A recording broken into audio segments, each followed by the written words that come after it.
guys, Fix It here again.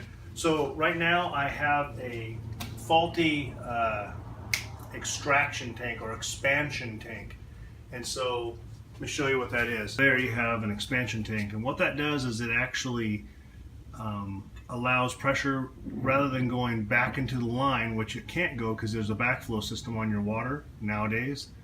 It allows the water to expand back into that tank.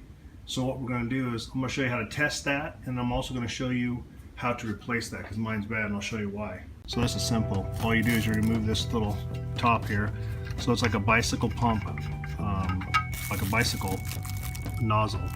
So what you do is every once in a while you just give this a little tap and you find out water's coming out. Water's coming out, that means inside here there's a rubber bladder, and the rubber bladder is, let me see here, full of water, and then this should be full of air.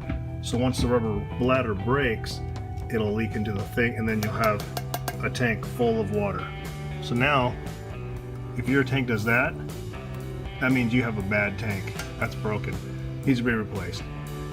Worst case scenario, you'll have the tank wear out and rust, and then it'll start leaking from the side or something. And that's a worst case, because if you're on vacation and that does that, you're going to have a lot of water damage. So let's fix this. First off, you're going to want to turn off your water heater, because you're going to have to drain some of the pressure out. So turn off that. Next, hook up your garden hose to your exit valve at the bottom of your hot water tank. Run that out somewhere, drain it into the yard or something. Next step is to turn off your input water. You don't want that to be filling the tank up anymore, so turn that to the up position. Then back down to the bottom, you're going to undo your valve and let that water drain out. You'll want to drain your water heater once a year anyway, because sediment gets at the bottom, and what you're going to do is flush that out. So what we'll do right now is we'll let that flush to get two jobs done with one swing here. So I'm going to turn the water back on. That will allow the water to actually come into the tank and start to flush that out. Back on goes the water,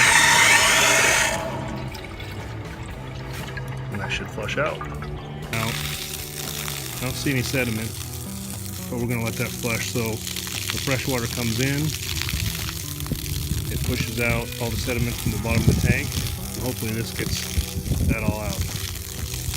Now remember, when you do this, you want to have enough time to let your water heat back up. So don't do this before the day starts and nobody's taking a shower. Do it after all the showers are done. So let's let that happen. Let it run for about, I don't know, 2 minutes thereabouts, and should get that flushed out real nice. Into lukewarm to cold, you know that you've got an empty tank. So what you're going to do is dip the hose down, and you're going to go shut off the water and let it finish draining.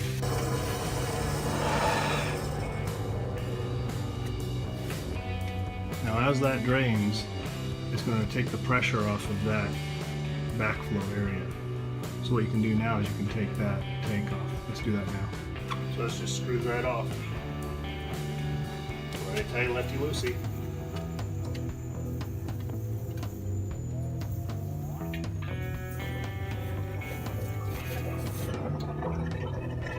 Hear that now draining the water out of the tank.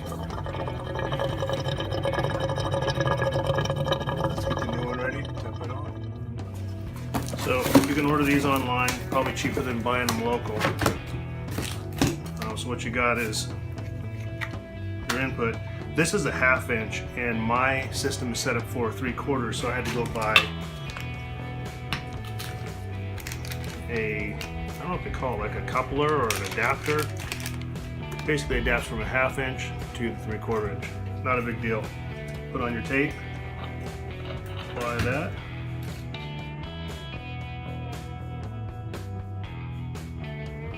And then what you'll do is you'll apply more tape and then put that on there. Okay, so the first thing I'm going to do is close this off so it can't drain anymore. And then we're going to turn the water back on. Make this slow so it doesn't overwhelm it too quick. Now it's going to be filling up the tank, and that should cause pressure to go back into your pressure tank. So after that's filled up, we're going to check the pressure on the tank to see if it's at 75. If not, we're going to try to bring it up to 75 psi. Now we're going to turn the hot water heater back on. We turned that off just so it wouldn't burn out the elements, because it had an empty tank, and so those elements would just burn hot and they burn out. So that's why we did that part. Alright, let's go back to the heater. Alright, so now you got your regular tire gauge, so you're going to check the pressure of this. So that's at about 70. So what I did is I set my air pressure at the gauge at 75, so that will bring this up to 75. And that's it. So you put the cap back on and you're done. Fixed it. You can too.